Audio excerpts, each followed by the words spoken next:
Olá a todos novamente. Vamos começar agora a parte 2 de 2 do nosso capítulo sobre PLL, tá? E sintetizadores de frequência.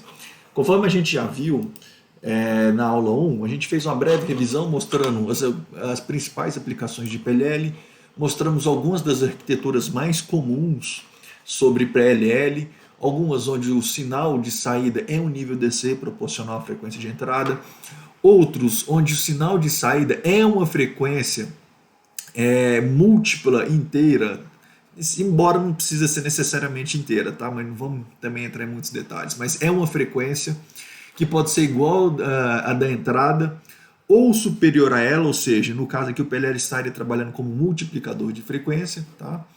E outras também um pouco mais detalhadas, tá? Bem, vimos como é que é o princípio básico do mecanismo de detector de fase, um dos principais elementos que nós temos dentro do nosso PLL. Vimos ele utilizando por portas lógicas, tá? Entradas digitais, ainda que o seu sinal seja analógico, a gente também discutiu isso no vídeo 1, que é possível quadrar o seu sinal. Vimos também a questão do amplificador, tá? Que a gente precisa, só que a gente ainda tem que justificar o porquê desse amplificador, vocês vão entender daqui a pouco ainda nesse vídeo, embora a gente não tenha detalhado o amplificador, porque não é o conteúdo propriamente dito dessa disciplina. E aqui eu retomo novamente a ideia geral que nós temos do nosso PLL, tá? Vamos agora explicar o processo de amarração. O nome é um pouco feio, ou travamento de frequência, ou rastreamento.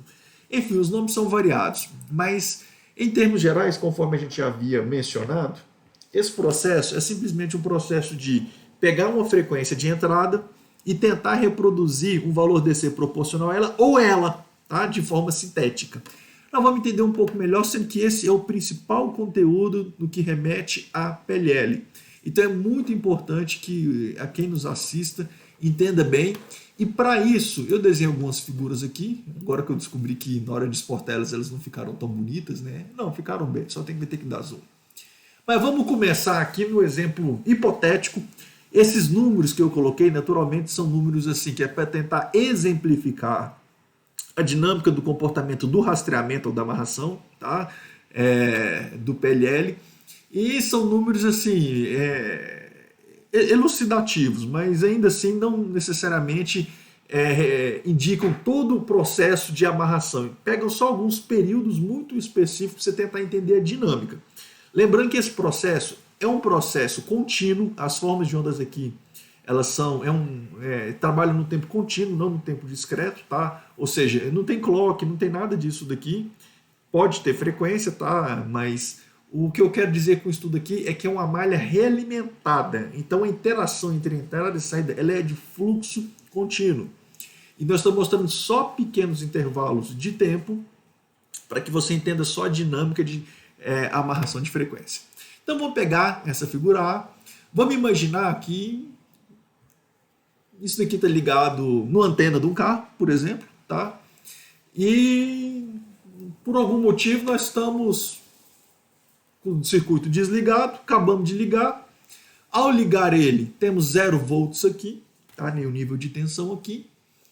0 volts é um VCO, tá? É um VCO que trabalha numa frequência que começa com 100 MHz.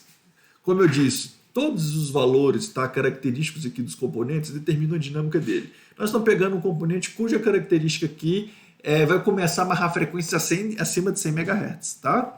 Ou seja, não tem nada de tensão. Quando não entra nada de tensão no meu VCO, ele produz automaticamente 100 MHz, tá?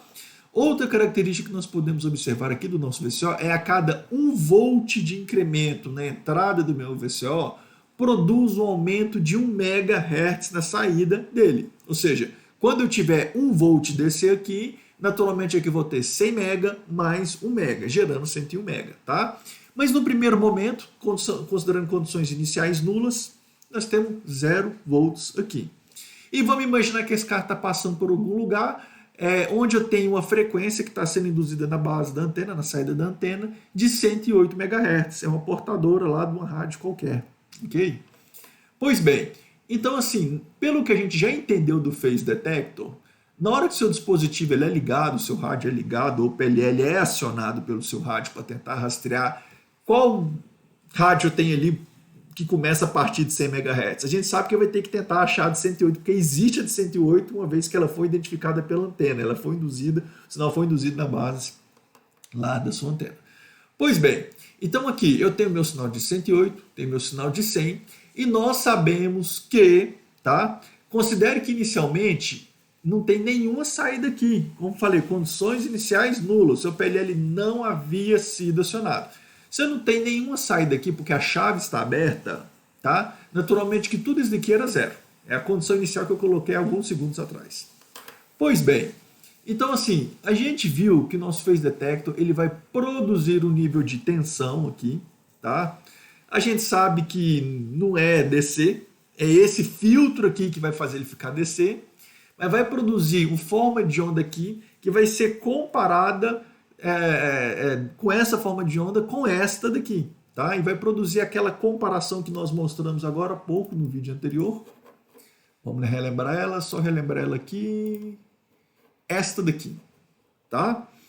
Então, assim, quem não está lembrado, volta para o vídeo do capítulo 1. É importante que você entenda isso aqui, para entender a dinâmica do PLL. Ok. Vamos passar por um filtro, tá? Esse filtro vai realimentar, vai passar por um amplificador de 2 vezes. Daqui a pouco a gente explica esse processo de amplificação, por que ele acontece, tá? Então imaginamos que a condição inicial é essa. Um sinal de 108 ali, um sinal de 100 aqui. Como o seu circuito ainda não foi acionado, a chave está aberta, naturalmente que você vai imaginar que seja um transistor em corte de saturação também, ok? Então o seu sistema está quieto. Nível de tensão DC que eu tenho ali, 0. Ok? Agora imaginemos que você vai querer sintonizar a sua rádio, ou seja, você ligou seu som, agora você segura o botãozinho para rastrear. Você pode perceber que você dá um toque bem rapidinho no seu botão do rádio, ele não vai rastrear. Se você segurar ele por um segundo, ele já começa a rastrear automaticamente quais são as rádios FM que você vai encontrar naquela região. Então, na hora que você segura ele, a chavinha aqui que fechou. Ao fechar a chavinha, conforme nós já vimos, se eu dar um zoom bem grande aqui, vamos lá, ó. Ele vai pegar, vai sincronizar, ele vai pegar essa onda com essa onda daqui e vai ver o que pegou aqui, ó, parte positiva, parte negativa, vai passar por aqui, vai passar por um filtro cuja frequência de corte é anterior à primeira frequência que ele encontra aqui alternada. A gente também já discutiu como é que funciona isso daqui. E na saída eu tenho o nível DC. Esse nível DC é proporcional, tá, ao grau de alinhamento ou sincronismo, tá, entre esta frequência e essa frequência. Lembrando que ela é de 100 MHz, essa daqui é de 108, então elas não tem como estar perfeitamente alinhadas. Pico positivo com corte, pico negativo com saturação. Tá? Aliás, contrário, pico positivo com saturação, negativo com corte. Mas isso também dá para inverter. Tá? Bem, então nesse caso, na hora que eu fecho a chave, o filtro filtra, fazendo um pleonasmo aqui, produzindo nível DC aqui, ou seja, antes ele estava em 0 volts, agora vamos imaginar que hipoteticamente ele vai para o valor tipo 1 volt. Ao gerar 1 volt aqui, porque a chave fechou e fez com que esse sinal meu passasse pelo filtro, o filtro produzisse um valor DC proporcional ao grau de sincronismo entre essas duas formas de onda aqui, mesmo que elas não estejam alinhadas, provavelmente produzirão sim o nível DC ali, tá? E imaginemos que seja de 1 volt. Esse 1 volt ele poderia vir direto para o VCO, sem ter esse amplificador. Aí entraria 1 volt aqui e essa onda que era de 100 MHz, teoricamente ia para 101. Ou seja, o processo de amarração ou rastreamento continuaria funcionando. Só que reparem que ao ter esse amplificador aqui, a gente passa de 1 volt, vai direto para 2. Então se acelera o processo de rastreamento. Essa aceleração torna o processo de rastreamento um pouco mais rápido. Você demorar mais a chegar no 108. Tá? Então ele amplifica passando para 2. Naturalmente que essa amplificação não pode ser tão grande. Imaginemos que esse fosse, sei lá, não vou pensar em saturação. Vamos imaginar que não existe saturação. Imaginemos que esse cara seja, por exemplo, de 10 vezes. Tá? 10 vezes. Então, se ele fosse 10 vezes, era 1 volt vezes 10 vezes, dava 10 volts. 10 volts dava um incremento de 10 MHz. Então, de 100, ele passaria para 110. Então ele extrapolaria. Mesmo assim, haveria uma correção, tá? Mas não vamos considerar essas extrapolações grosseiras, não. Vamos imaginar que no primeiro momento que o ganho é suficiente, tá? Para dar uma aceleração no tempo de convergência entre esses dois sinais. Então produziu 2 volts. Agora chegando 2 volts, o sinal que originalmente era 100 volts, 100 MHz para 0 volts, agora é 102. Então eu tenho 108, que é a minha rádio, e que continua constante sempre, a gente não muda a portadora de rádio, tá? Produz 102. A diferença de 108 para 100 tinha produzido 1 volt de diferença, tá? Agora, de 108 para 102, as frequências estão mais próximas. Se elas estão mais próximas, o que vai acontecer com o nível DC? Ele vai aumentar. Ele vai aumentar. Tá? Ele vai aumentar. Ou seja, antes ele era 1 volt.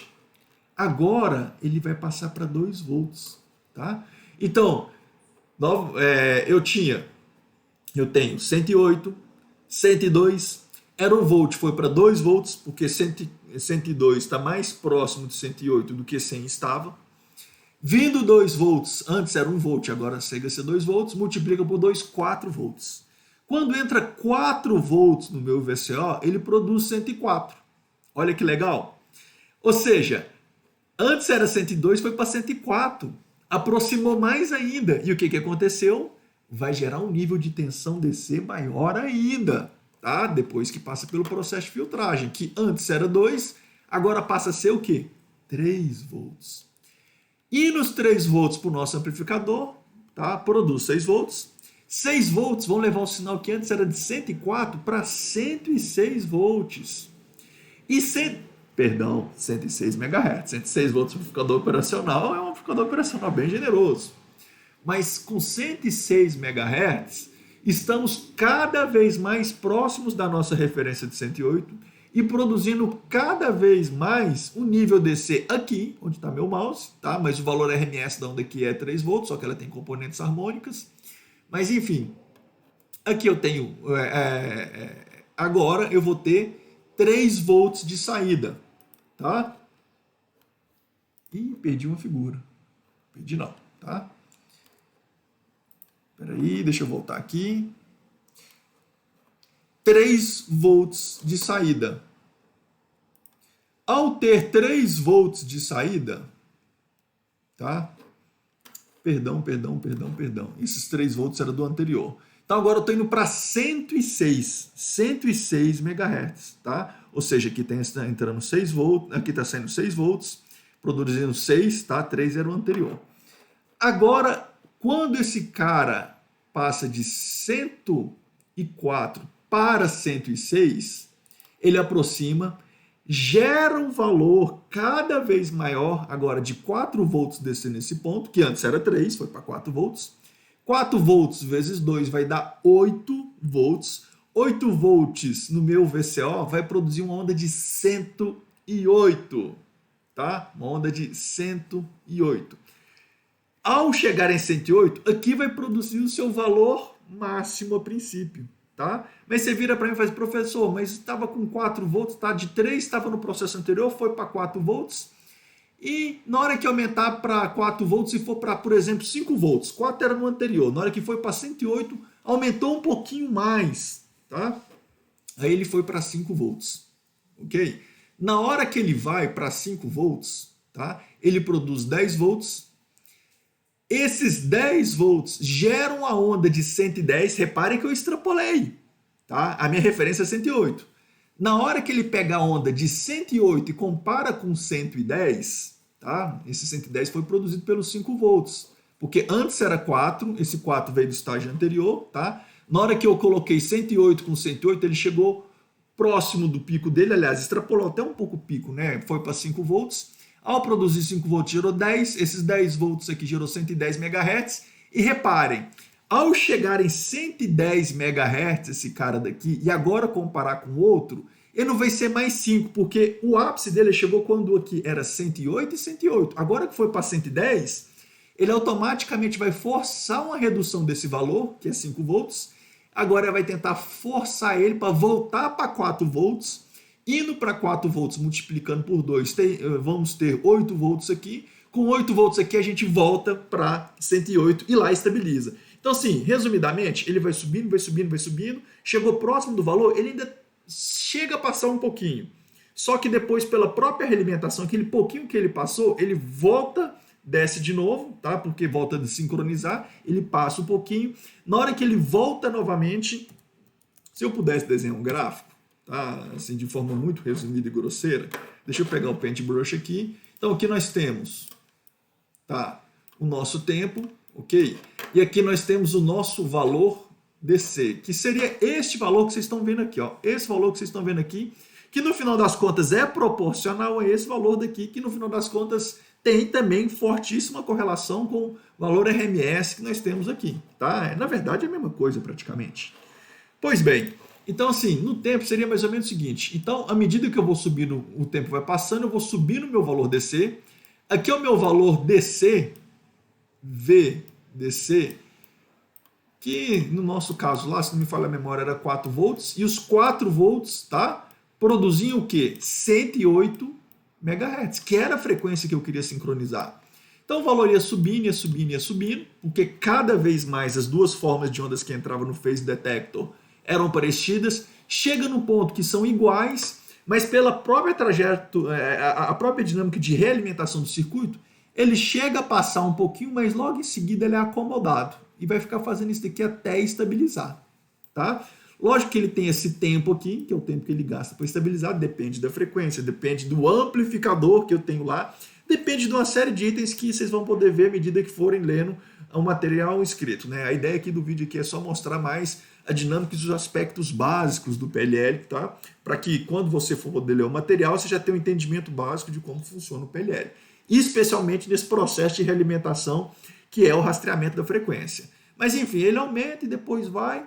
Naturalmente que isso daqui tem um overshoot, isso daqui tem uma frequência, tá, de variação, mas isso daqui por enquanto não interessa nada. Isso aqui tem um tempo de subida, tá, um tempo de transitório.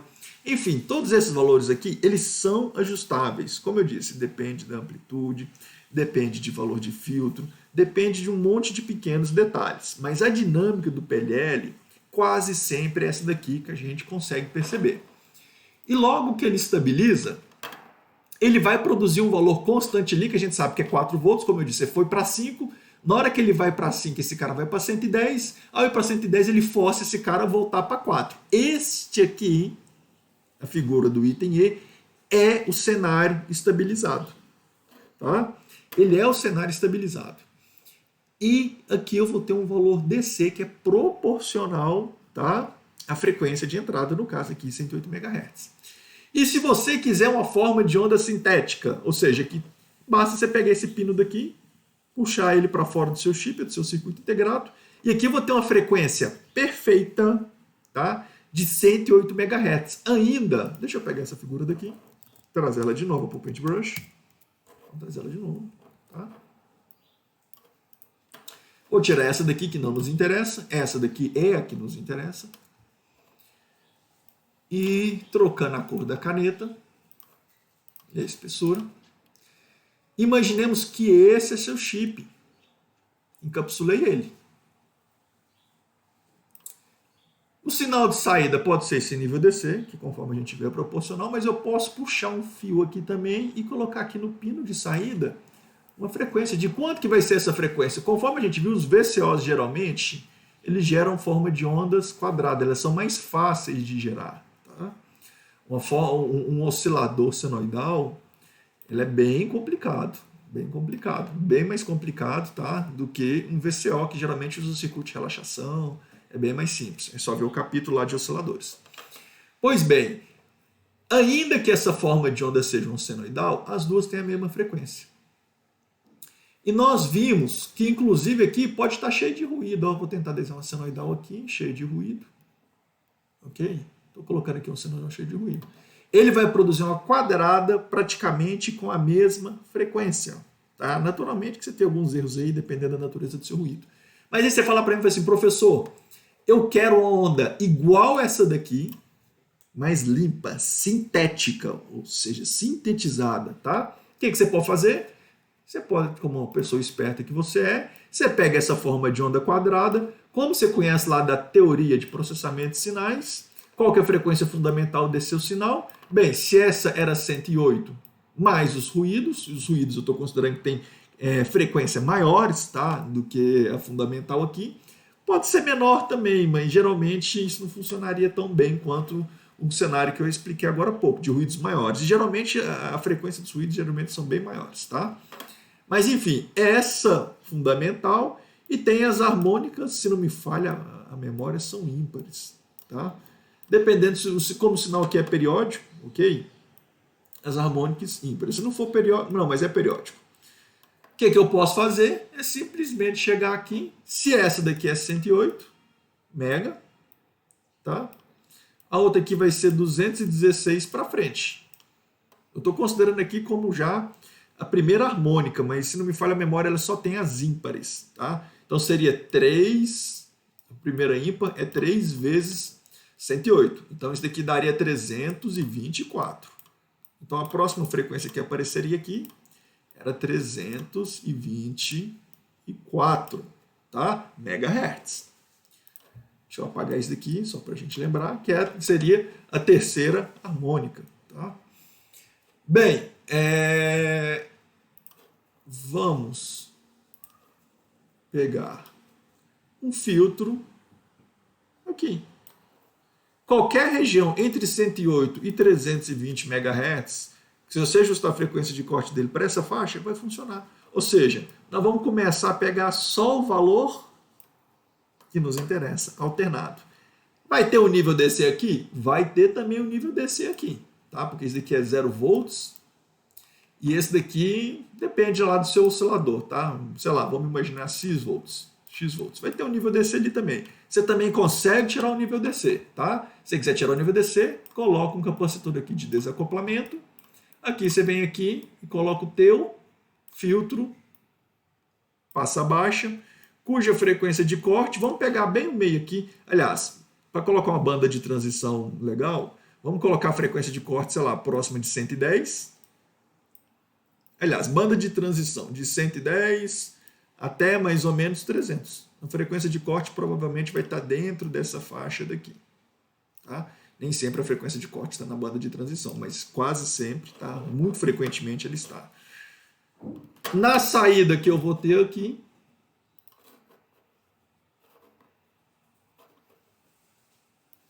aí aqui eu tenho uma senoide bonitona de 108 MHz, tá? Baseado como referência, ou seja, essa daqui é uma frequência que foi sintetizada.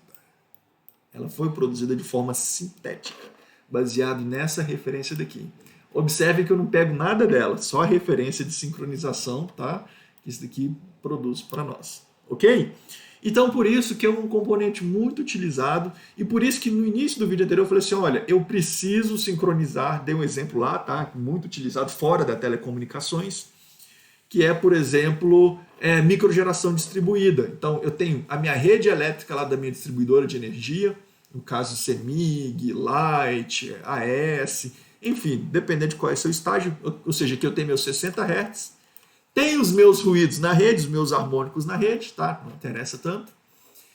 E eu tenho que sincronizar a energia que eu estou produzindo, tá? Dentro da minha casa através dos meus painéis solares, para que pico positivo bata com pico positivo e pico negativo bata com pico negativo. Não podem estar desincronizadas, senão seria o caos, a rede elétrica, né? Mas ela está com pico positivo, você está com pico negativo, você vai diminuir o valor de tensão que a rede está alimentando, tá? Então isso não é legal, você diminuir até o valor RMS dela, isso não pode de jeito nenhum. Então o PLL, ele produz uma forma de onda aqui, que agora vai, essa sintética, que vai servir de referência para o seu inversor de frequência falar o seguinte, olha, se vira e coloca a energia que você está produzindo aqui pareada com essa frequência daqui, para você poder injetar ela na rua e não causar transtorno para a rede pública de distribuição de energia. Tá? Então esse é um dos exemplos que a gente tem fora, tá, da área de telecomunicações. Vamos olhar alguns circuitos comerciais aqui. Eu peguei alguns circuitos, peguei o 565, que é muito usado, tá? É um circuito baratinho. Pegamos também o 4046, e aqui nós temos uma outra aplicaçãozinha, outras duas aplicações, ok? Então vamos dar só uma olhada básica nele, figura tirada do datasheet. Então, naturalmente, que ela tem algumas peculiaridades do fabricante, ela não traduz a visão geral de PLL, mas mesmo assim vamos olhar. Então aqui nós temos um encapsulamento do 565, aqui nós temos o pinout dele, tá? Pino 2, pino 3, 5, 4 e por aí vai. Aqui são as ligações que você pode fazer. Então observe o seguinte, se eu quiser utilizar esse circuito aqui só como VCO, posso usar. Basta desfazer todas as ligações, colocar o meu nível DC no pino 7 e pegar aqui a minha saída no pino 4. Sem o menor problema, ele vai funcionar só como VCO. Uma vez que o PLL é um conjunto de circuitos, e dentre esses circuitos que nós temos ali dentro, um deles é o VCO. Tá? Mas vamos analisar ele com cara de PLL. Ou seja, aqui entra o meu sinal, coloco um capacitor de desacoplamento para facilitar, ou seja, para tirar nível DC. Ou seja, o meu valor RMS aqui, o meu valor DC aqui é zero, tá? É zero, ok? É zero, tá? O meu valor médio é zero, tá?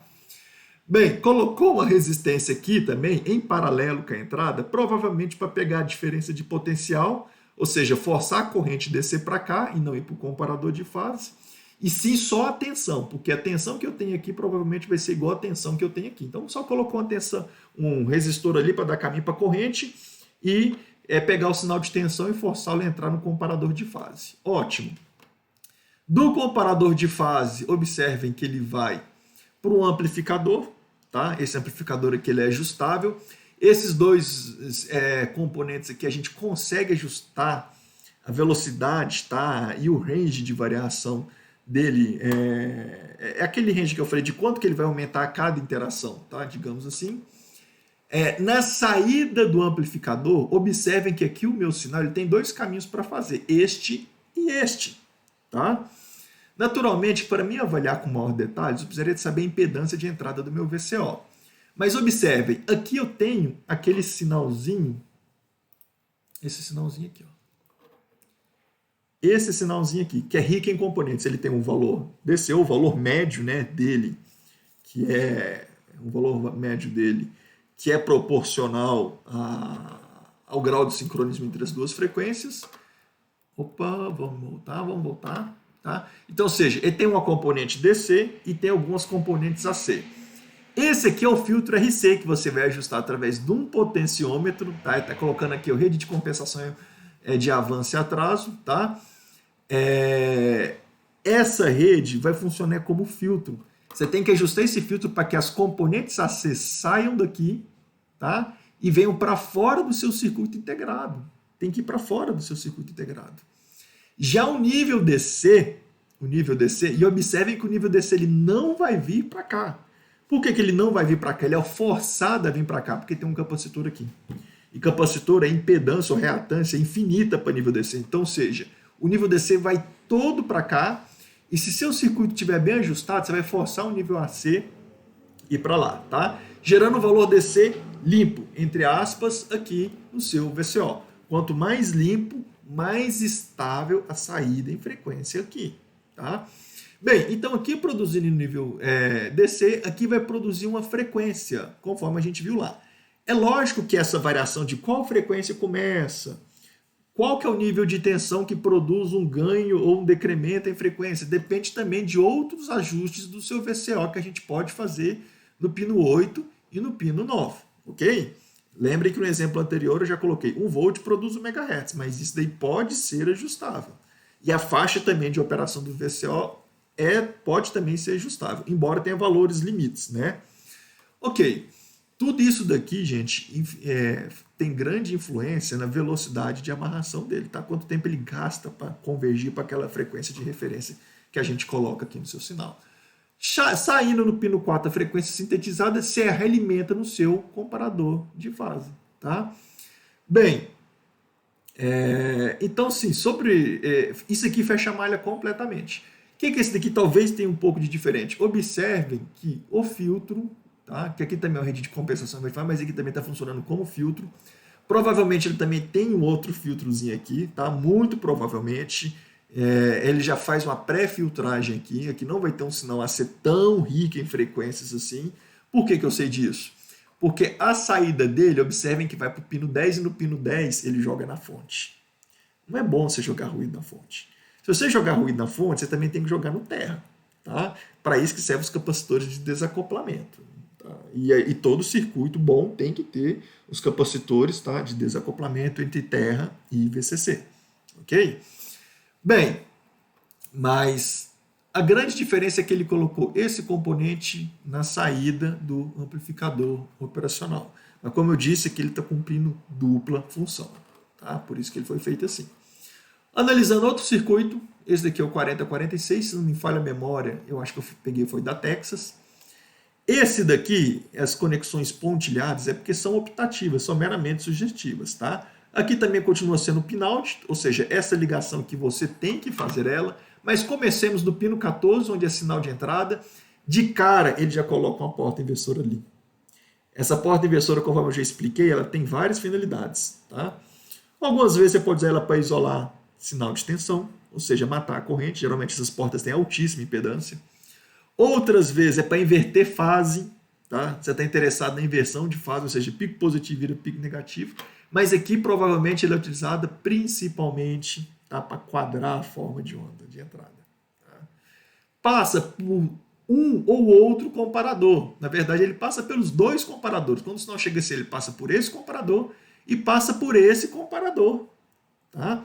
Aí qual comparador você vai usar? Depende. Se você quer usar o comparador pela porta Shor, liga o pino 2. Se quer usar esse outro comparador aqui, que provavelmente é mais otimizado, liga na porta 3. Aí você pode escolher entre o comparador 1 ou o comparador 2. Mas vamos pegar um como referência, que foi o que a gente explicou agora há pouco, ou seja, o sinal pega aqui. Reparem que isso daqui já é a saída do seu VCO. Tá? Então, ou seja, o seu phase detector é o meu sinal de entrada, mais a saída do seu VCO. Ok? E observem que também a saída do seu VCO ela passa pelos dois comparadores. Mas enfim, negligenciando esse comparador 2, aqui eu tenho o meu sinal de entrada invertido e quadrado, e aqui eu tenho a saída do meu VCO, tá? Que é realimentada. Passa por esse componente, passa por um resistor, depois tem um outro capacitor. Mais uma vez, esse capacitor comporta como um low pass filter. Filtro passa baixo, ou seja, aqui eu tenho o valor DC mais AC, até esse ponto. Daqui para cá vai só o nível DC, e as componentes ACs de alta frequência escoam todas por aquele capacitor. Idealmente escoam todas, tá? Se não escoarem todas, elas vão vir para cá e vão causar instabilidades no seu VCO, ou seja, seu filtro foi mal ajustado, tá? Mas ok, imaginemos que ele foi bem ajustado. Aqui eu tenho alguns detalhes típicos do fabricante, tá? Como por exemplo, reguladores de tensão para o circuito funcionar melhor. Não vamos preocupar com esses detalhes aqui dele. Alimenta o seu VCO. Mais uma vez, o seu VCO ele pode ser ajustado, tá? Como eu disse, geralmente são circuitos de relaxação, porque a saída daqui é onda quadrada. Se é circuito de relaxação, geralmente você tem resistores e capacitores para regular, para definir o clock de operação dele mínimo, tá? E talvez até máximo, tá? Mas especialmente mínimo. Então aqui você consegue regular o seu VCO para indicar qual que é o range de operação dele mais especificamente, qual que seria também a velocidade de rastreamento dele. Não vamos preocupar com isso daqui, porque depende de caso para caso, tá? E é de outro capítulo também, isso aqui não nos interessa mais. Uma vez entrando no nível DC, aqui a setinha está para dentro. Eu acho que ficou errado, porque claramente ele coloca que é out, e que a setinha para dentro ficou um pouco estranho, tá? Mas tudo bem, vamos considerar isso. Sai o meu sinal, aí eu posso ter esta ligação ou esta ligação direta, tá? No caso dessa ligação direta, a gente realimenta o circuito e fechou toda aquela teoria básica. No caso da gente escolher colocar aqui um circuito divisor de clock, deixa eu pegar essa figura e vou mandar ela novamente para o Paintbrush. É aqui que vai funcionar a ideia do multiplicador de clock agora. Imaginemos então que nós temos aqui 100 MHz. Vai, 100 MHz. Uma hora, esse cara vai chegar a 100 MHz aqui. Vamos desconsiderar que não existe essa ligação, não existe ela. Acabou, morreu. E aqui eu estou dividindo por 2. Coloquei um flip-flop aqui para dividir por 2. Divide por 2. Ok? Bem, nesse caso aqui em específico... Opa, parece que parou de gravar. Não, parou não. Nesse caso aqui em específico, então tem 100 MHz aqui. Chega aqui. E aqui eu vou ter 50. Olha, 50 MHz. E aqui está entrando 100. O que vai acontecer? Cada vez mais eu vou produzir um valor DC aqui, cada vez maior. Ele vai atingir o seu ápice, o próximo a isso, quando aqui for o quê? 100. Quando aqui for 100. Aí vai chegar no máximo valor, vai estabilizar na entrada do seu VCO, mas o seu VCO, no caso aqui, se aqui é 100, quanto? E aqui passou o processo de divisão por 2, aqui vai ser quanto? 200. Ou seja, entrou 100 MHz e na saída do seu VCO no pino 4 tem onda de 200 MHz. Por quê? Porque eu dividi por 2. Se eu tivesse dividido por 3, aqui eu teria uma onda de 300 MHz. Ok? Então, no caso aqui, ele não está funcionando como sintetizador, embora também seja um processo de sintetização. Tá? Ele não está funcionando como rastreamento, embora também é um rastreamento, tá? Mas provavelmente a principal aplicação dele aqui é multiplicador de clock. Às vezes você está entrando com um clock aqui quadradão, bonitão, de um cristal de 10 mega. Está lá, seu cristal de 10 mega. Mas você precisa de uma frequência de 20 mega para o seu microcontrolador. Aí você fala, como é que eu consigo 20 mega a partir de 10 mega? Usando esse cara. Tá? Muito, muito, muito comum em microcontroladores e microprocessadores. Tá? Na verdade, eu desconheço um processador minimamente razoável nos dias de hoje que não tem um PLL interno a ele. Bem, esse também é mais um modelo, tá? No caso aí, se não me falha a memória, ela é da Texas, mas tem outros fabricantes para ele também. Aqui eu tenho a ideia que eu mostrei anteriormente, só que talvez um pouco mais bem tratada, tá? Meu sinal de referência produz aquela forma minha de onda, dá esses pulsos aqui, tá? Da porta Shaw lá, que indicam quando os bits eles estão... no caso lá, a porta Shaw, quando eles estão diferentes, ou quando eles estão iguais, pode ser uma porta XNOR também, tá? Se não me falha a memória, chama Glitter, tá? O Spike, não me lembro mais o nome, tá? Mas também não interessa. Passa por um filtro que tenta produzir um valor DC, tá? O ideal é que seja um valor DC mais bonitinho possível, tem que ser o melhor possível. Passa por um VCO, e aí o VCO, tá? Se encarrega de produzir uma frequência, essa frequência é dividida, ao ser dividida, quando essa frequência é igual a essa frequência daqui, essa outra frequência aqui é N vezes maior do que esta frequência daqui, tá? Esse é o processo que eu tentei mostrar anteriormente, mas que talvez aqui, em termos de forma de onda, esteja visualmente mais agradável. E nosso último slide, uma outra aplicação, tá? Que a gente tem para PLL, conforme a gente já explicou no início desse vídeo daqui, aliás, no início do vídeo 1, seria demodulação FM. Nós vimos que o VCO a gente utiliza para modular FM e o PLL ele pode ser utilizado para demodular FM. Ok? Então aqui eu pego o meu sinal FM, arranco o nível DC que hipoteticamente ele possa ter, passo pelo comparador de fase, passo pelo filtro dele que a gente lá tem que ajustar numa frequência abaixo de 88 MHz. Tá? E quanto mais baixo, provavelmente melhor vai ser o filtro. Viu? Se você puder colocar lá para baixo de 1 MHz, você garante mais atenuação nas frequências AC. Vai para o seu VCO, é lógico que o seu VCO ele realimenta lá, aqui você tem seus circuitos de apoio, esse é o 4046 inclusive, agora que eu vi aqui, mas numa outra configuração aqui. E na saída do nível DC eu tenho meu sinal demodulado. Conforme a gente viu no vídeo 1, ele faz, na modulação eu pego o nível DC, na verdade, não é bem nível DC. Vamos só lembrar um pouco da teoria lá de FM, só para a gente entender um pouco melhor, tá? Para quem está um pouco esquecido.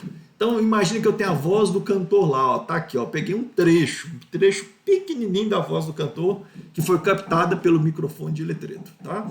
Então, nesse instante de tempo, ele tem um nível, ele tem um sinal, ele tem uma tensão, sei lá, vamos imaginar que isso daqui é tempo, ok? Isso daqui é saída em tensão lá do sensor do microfone.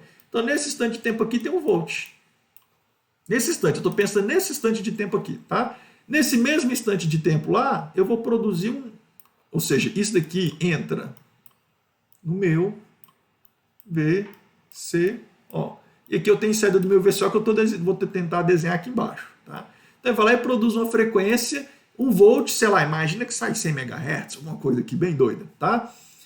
Só que ela sobe de novo o nível de tensão aqui. Na hora que ela sobe, essa frequência aumenta. Aumenta. Quanto mais vai subindo, mais a frequência vai aumentando. Meu desenho aqui está ficando uma tragédia, mas enfim, dá para... À medida depois que ele vai decaindo o sinal de voz, a frequência vai diminuindo. Gerando assim uma modulação, ou seja, o valor de nível DC, tá? Eu já não estou pensando no sinal todo. Quando eu falo DC, eu estou... Aquele valor instantâneo, ok? Aquele valor instantâneo. Aquele valor instantâneo corresponde, tá, a uma frequência. Variações dela causam variações proporcionais também à frequência. Quando eu pego esse cara aqui e passo num PLL, ele faz o contrário. Ele pega essas frequências daqui e vai produzir naturalmente, que a velocidade de amarração aqui tem que ser rápida, tá? Não pode ser lenta. E ele vai produzir no nível DC aqui e tem que reproduzir essa mesma forma de onda aqui. Essa daqui tem que ser igual a essa daqui. Se esse nível daqui gerou essa frequência aqui, essa frequência aqui tem que gerar o mesmo nível ou proporcional. Não tem problema, tá? No seu valor diferente, mas tem que ser proporcional. A proporção tem que ser mantida para que a forma de onda não seja distorcida, ok? Então, por isso que VCO e PLL geralmente andam juntos, tá? Embora o VCO seja mais utilizado, porque sozinho ele tem mais aplicações, ok? Mas, enfim, são dois componentes que a gente utiliza com alguma frequência aí na parte de telecomunicações. Pois bem, era isso que eu queria mostrar, tá? Aqui agora que eu percebi, eu tenho aqui as formas de ondas de referência, ok? Mas aqui é só mesmo para relembrar a modulação em amplitude, que a gente nem utiliza mais, tá? Não analógica, pelo menos, e a modulação em frequência. Então aqui eu tenho a minha mensagem, ou seja, quando o cantor está no ápice da voz dele, tá? Na demissão vocal dele, aí eu vou ter uma frequência um pouco maior. Okay? Aqui está um pouco desincronizado. Tá? Aí, à medida que vai baixando, a frequência é menor. Okay? Vai aumentando, aumenta a frequência, vai abaixando. Assim gera a modulação FM. E o nosso PLL vai pegar essas frequências, ou seja, essa frequência daqui é maior do que essa daqui. Se ela é maior, vai produzir um nível DC maior, automaticamente. Tá?